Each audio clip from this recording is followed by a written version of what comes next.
Okay, so what we're going to do is just talk about briefly the cervical spine. Make sure that when you're memorizing this, you're looking at not just the muscles, and the ligaments and the tendons, but you're also looking at the bones.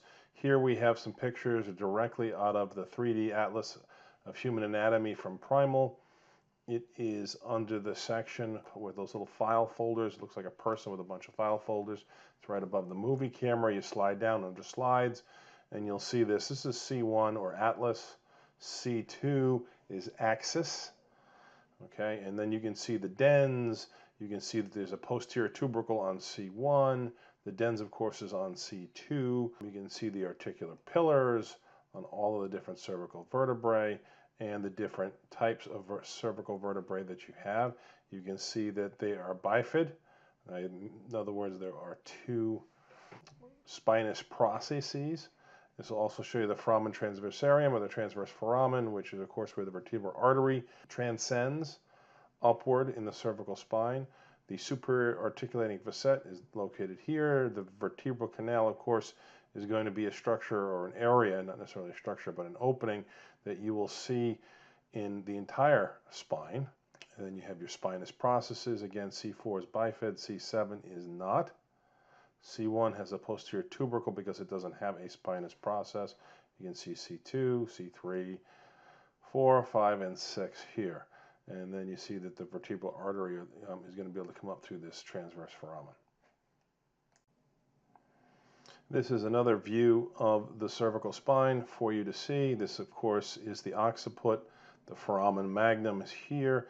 We have the articular structures here underneath the occiput. They're going to articulate with the facets of C1. Here is a view of the ligaments of the cervical spine. You see ligamentum nuchae, a very important structure. We've talked about that a number of times already. Ligamentum flavum, it is a yellow posterior longitudinal ligament, is what's going to support the posterior portion of the vertebral column. It is between the bodies and the discs and the actual space where the nerves would come down in the spinal cord. This is the capsule of the zygoepiphyseal joint or the facet joint of the cervical spine. And then here is the anterior longitudinal ligament. Here are the ligaments of the thoracic spine. Now you see that ligamentum nuchae is not located in the thoracic spine. We now know that it's called the interspinous ligament in the thoracic and lumbar spine. It also has a supraspinous ligament that goes from the top of the spines, whereas the interspinous goes between the spines. This will continue down all the way through the lumbar spine in regards to the arrangement that we're talking about now. Ligamentum flavum is here, and then posterior longitudinal ligament, and then the anterior longitudinal ligament is here.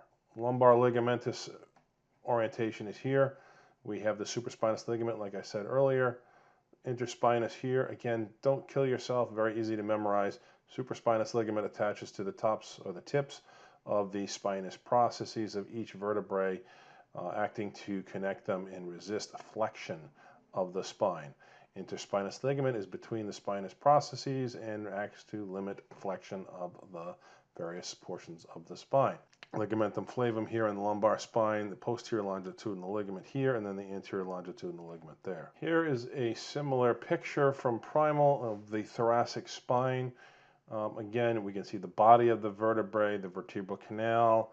We now see the spinous processes here. We have the transverse processes here. In the thoracic, we also have a costal facet that you'll need to be able to identify both in lab for the practical and in class. Superior articulating facet, then of course there's an inferior. And then we have the costal demifacet.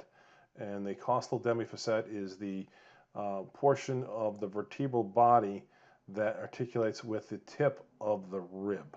So the rib is going to attach to one vertebral body above, one vertebral body below, and then the transverse process via the costal facet, which is located on the transverse process. Here is a blow up of the upper cervical spine in regards to the ligaments that stabilize the head to the actual spine itself. We have the alar ligaments here and here, which go from the edges of the dens to the occiput. Then we have the cruciform shaped ligament, so it looks like a cross. It has a vertical component and a horizontal component. Cruciform ligament holds the dens to the posterior portion of the C1 as well as to the occiput. Essentially, if you tear these, it would allow the dens to slide backwards, or the head-skull combination with C1 to slide anteriorly.